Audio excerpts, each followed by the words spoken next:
Hey everybody, Kimberly here, and I cannot tell you how excited I am about my experience playing Movin Out, which is a two-player expansion for Decorum. Now, I really enjoyed Decorum when it came out. It is for 1 to 4 players and is self-titled A Game of Passive-Aggressive Cohabitation.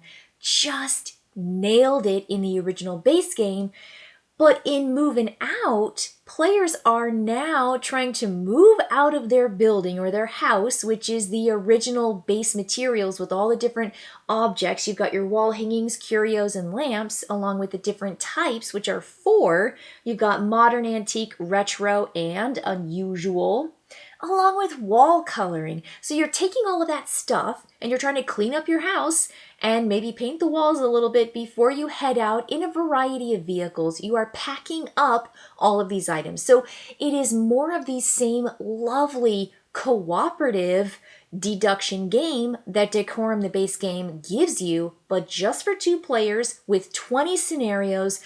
And it does it in such a clever way because you are not bringing in new stuff like you are in the original. Now, the cool difference here is that you have a house and this is all you get. You don't get to have anything from over here aside from the wall colorings. So let me get the wall colorings in.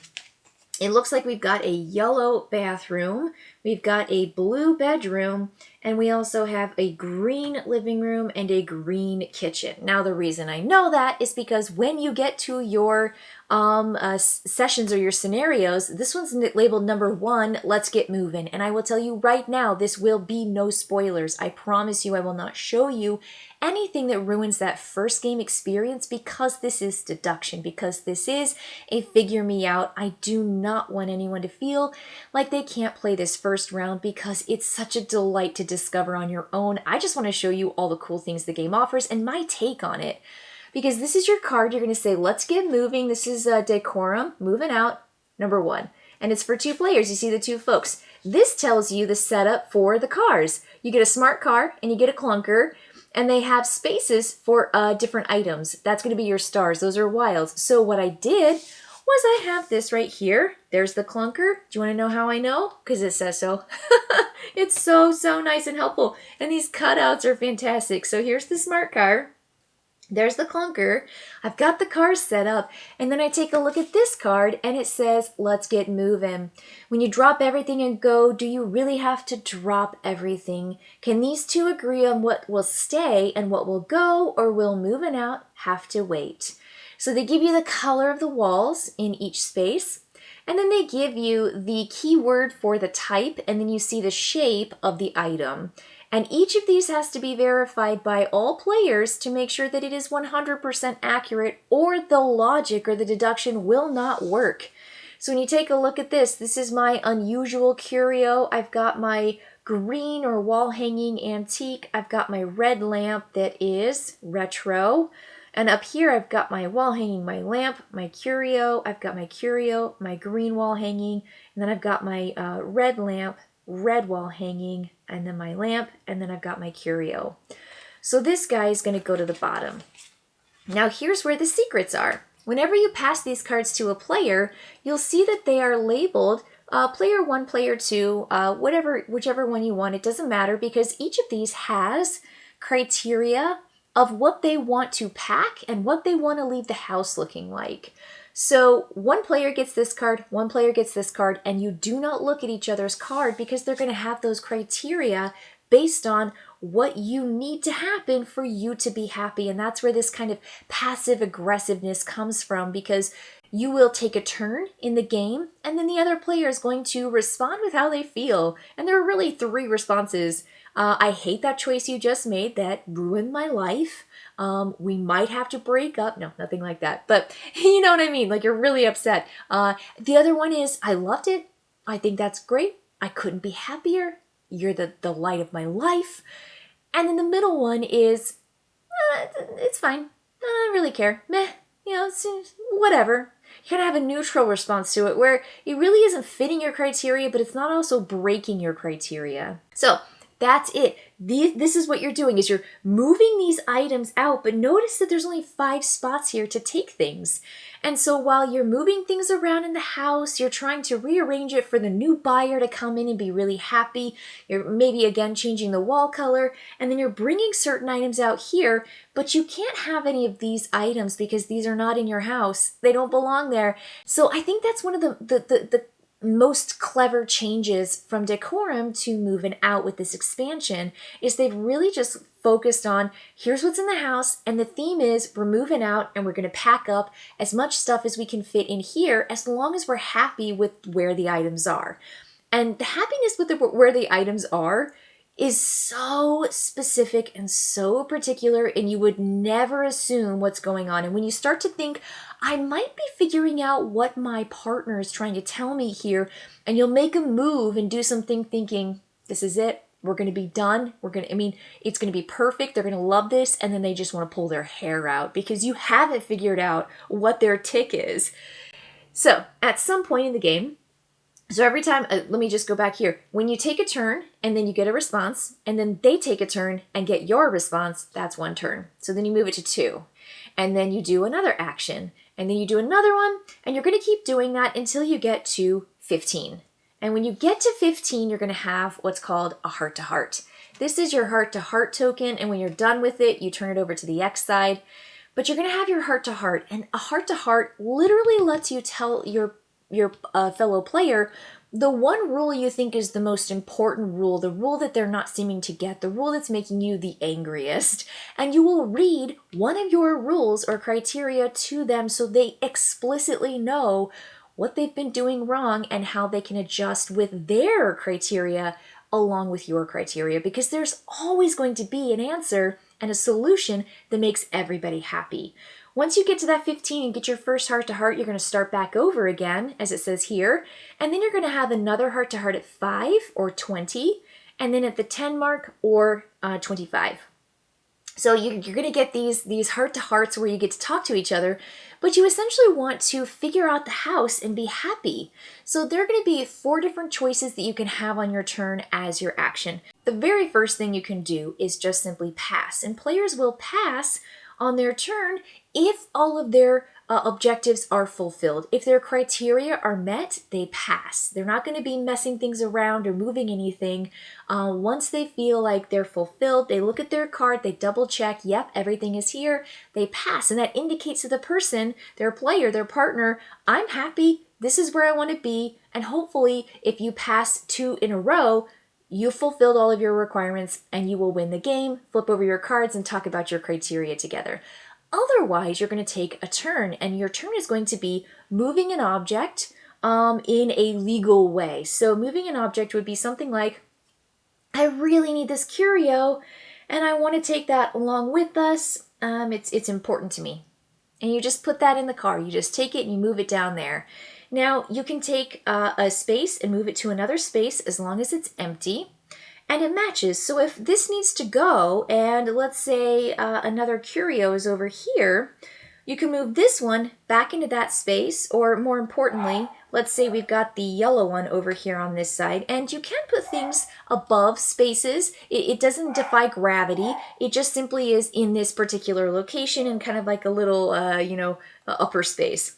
So you've got this curio here. On your turn, you can say, I need to move this, and you want to put it back in the same space. That's going to be legal. You can also move like items. So if I need to trade this one out for this one, I can do something like that as well. So that's just simply moving an item into an empty space or trading one out for a like kind. Now, if there is an item over here that someone had moved in at another point, inside of the car, I can actually move these 2 around. Let's say I need this wall hanging to not be in this little bitty smart car. Then I can do that. I can switch those 2 around because they are star to star. But I can't do that by going up here and putting it in a space that doesn't match the outline of the space. So those are the 2 different moving actions. 1 into an empty space, or 2 compatible spaces as a swap action.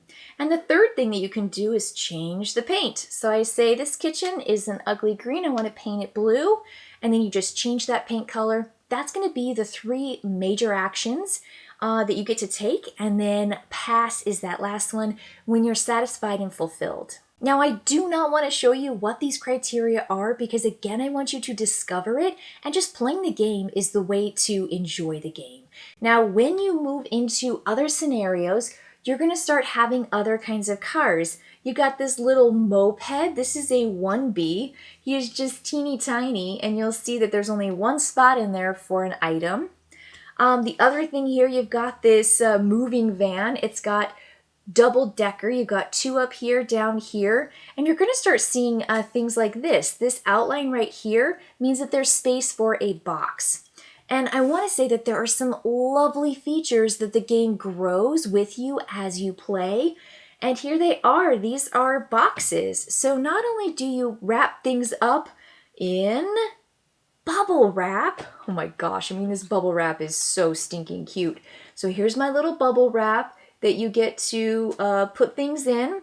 You can then put them in boxes, and then you put those into your vehicles. So there are going to be new criteria that show up as you go through the scenarios, one of which is bubble wrap, the other is boxes, and the last one is drivers. And so you're actually going to have all these different little drivers that you want to put into vehicles, and they have numbers on them so you can tell what their number is.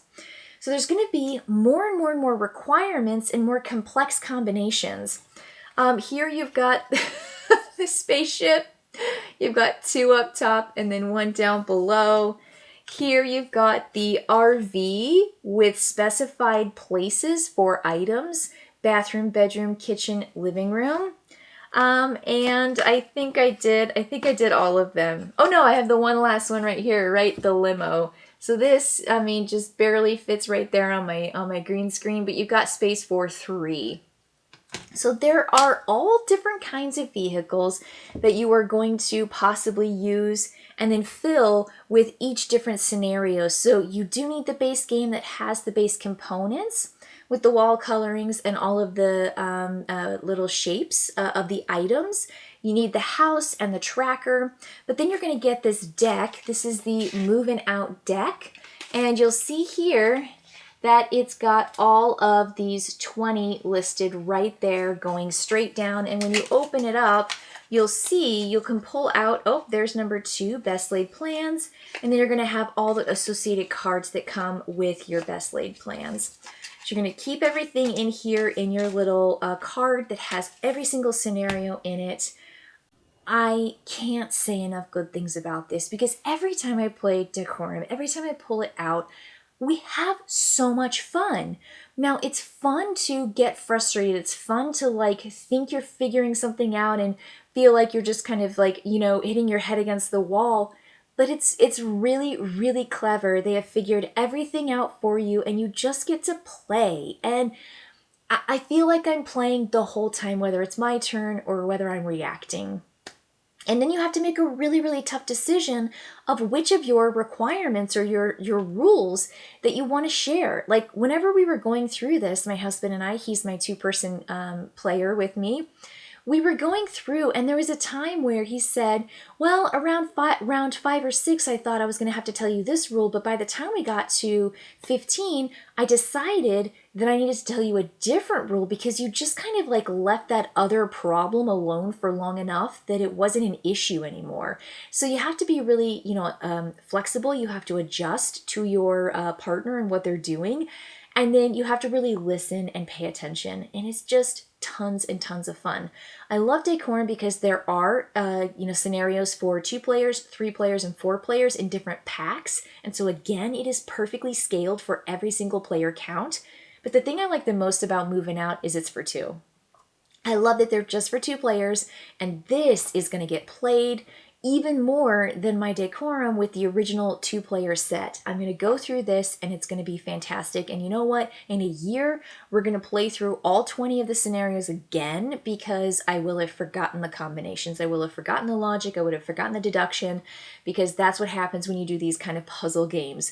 So it is essentially replayable I think it's fantastic. I love the cars, I love the bubble wrap, I love the drivers, and I love the boxes.